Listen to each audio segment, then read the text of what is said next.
Hoy vamos a hablar del verdadero caos que han generado los aranceles del presidente Donald Trump. Sí, esos mismos aranceles que Trump proclamó como la solución mágica a todos los problemas comerciales de Estados Unidos. Como si meterle más impuestos a las importaciones fuera el remedio para todo. Pero, como ya veremos, la cosa se puso como tamal mal amarrado. Para quienes no saben, los aranceles son básicamente impuestos a los productos que entran al país. La estrategia del gobierno de Trump fue, en teoría, proteger a la industria nacional y forzar a los socios comerciales a negociar prácticas que él consideraba injustas. Pero aquí viene la ironía. En vez de transformar a Estados Unidos en la próxima potencia manufacturera, estos aranceles terminaron creando un verdadero efecto dominó económico de proporciones devastadoras. Por ejemplo, ahora, para el ciudadano promedio, los precios se han disparado. Según un análisis del Financial Times y el Wall Street Journal, estos aranceles han aumentado los precios al consumidor en aproximadamente un 1.2% en lo que va del año. Y sí, un 1% puede parecer poquito,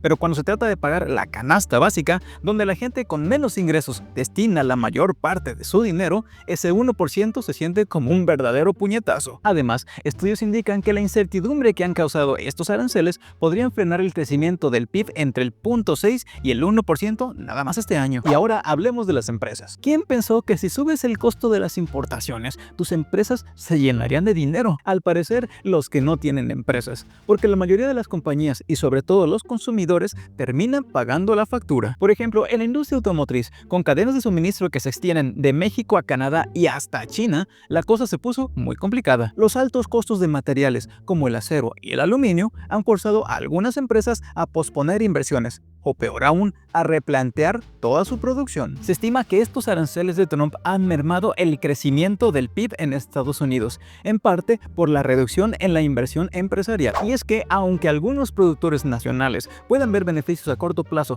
por la disminución de la competencia extranjera, la mayoría de las empresas y, en definitiva, el consumidor termina sintiendo el golpe en la cartera. Y como si eso no fuera suficiente, la estrategia de Trump encendió toda una cadena de represalias a nivel mundial. Cuando Estados Unidos puso aranceles sobre el acero y el aluminio, países como China, Canadá y hasta la Unión Europea no se quedaron de brazos cruzados. China, por ejemplo, respondió imponiendo sus propios aranceles a productos agrícolas estadounidenses. Canadá también lanzó aranceles a bienes estadounidenses por miles de millones de dólares. Hasta Ontario, la provincia canadiense, amenazó con un impuesto del 25% a la electricidad que envían a 1.5 millones de hogares en Estados Unidos. Y uno de los efectos más críticos de todo este rollo es la incertidumbre que se ha apoderado de la economía. Varios economistas, incluidos los de Evercore y el Budget Love de Yale, predicen que estos aranceles podrían restar grandes crecimientos del PIB de Estados Unidos. Si a Estados Unidos se le proyecta un crecimiento del 2.4% anual y se le quita nada más un punto, nos quedamos con un 1.4%, que puede parecer muy poco, pero en una economía del tamaño de Estados Unidos, cada punto porcentual es enorme. ¿Y qué pasa con el empleo? Aunque la tasa de desempleo se mantiene relativamente saludable, en torno al 4.1%, ya se comienzan a ver señales de alarma. Por ejemplo, el número de personas que se ven forzadas a trabajar medio tiempo por falta de ingresos aumentó a 460,000 nada más en febrero. Y en sectores como el turismo y la hospitalidad, que suelen reflejar la confianza del consumidor, se perdieron 16,000 empleos. Además, el gobierno federal también ha estado reduciendo su plantilla en algunos 10,000 puestos. Y estos números no son solo estadísticas, son un reflejo de que la economía se siente cada vez más insegura y vulnerable. Por otra parte, Trump siempre presumió que sus aranceles harían que las fábricas que se habían ido al extranjero regresaran a Estados Unidos. Y en teoría eso suena como una gran idea, pero en la práctica la realidad es mucho más complicada. Y es que las cadenas de suministro hoy en día son tan complejas que sacudirlas de repente es como tratar de abrirle la mano a un bebé. La industria automotriz, por ejemplo, depende de componentes de múltiples países. Interrumpir este entramado con aranceles no solamente causa retrasos, sino que puede terminar costando más de lo que se gana. Incluso las compañías que podían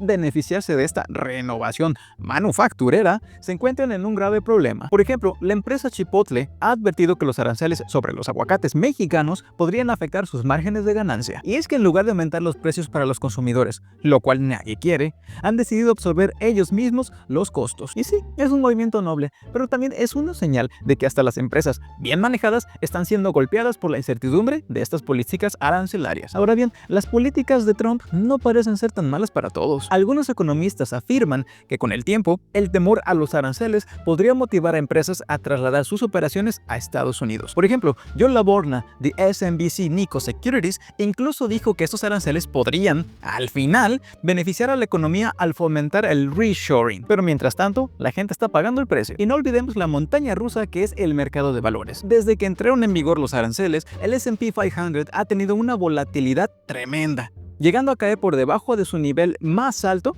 que fue el día de las elecciones en Estados Unidos. Los inversionistas, que dependen de la certeza para tomar decisiones, se ven muy afectados cuando la administración de Trump juega a la ruleta rusa con los aranceles. Hoy anuncian uno, mañana lo cancelan y luego amenazan con poner más. Esta falta de previsibilidad mina a confianza, y cuando los inversionistas pierden la fe, no solamente afecta a nuestros ahorros, sino que también se traduce en menos inversión y, en última instancia, en un crecimiento económico más lento. La incertidumbre generada por esta política arancelaria no es solamente un dato en una gráfica, es el ambiente mismo en el que operamos empresas y consumidores. El índice de incertidumbre relacionado con la política comercial se ha disparado en un 41% nada más en los últimos meses, alcanzando niveles que no se veían desde principios del año 2000. Y es que cuando las empresas no pueden planear con certeza, posponen inversiones, contratan menos y, en resumen, ralentizan el crecimiento del país. Y proteger empleos es importante, eso nadie lo discute. Pero ¿qué pasa si la medida que eliges para proteger estos empleos termina causando una disrupción tan grande en toda la economía que al final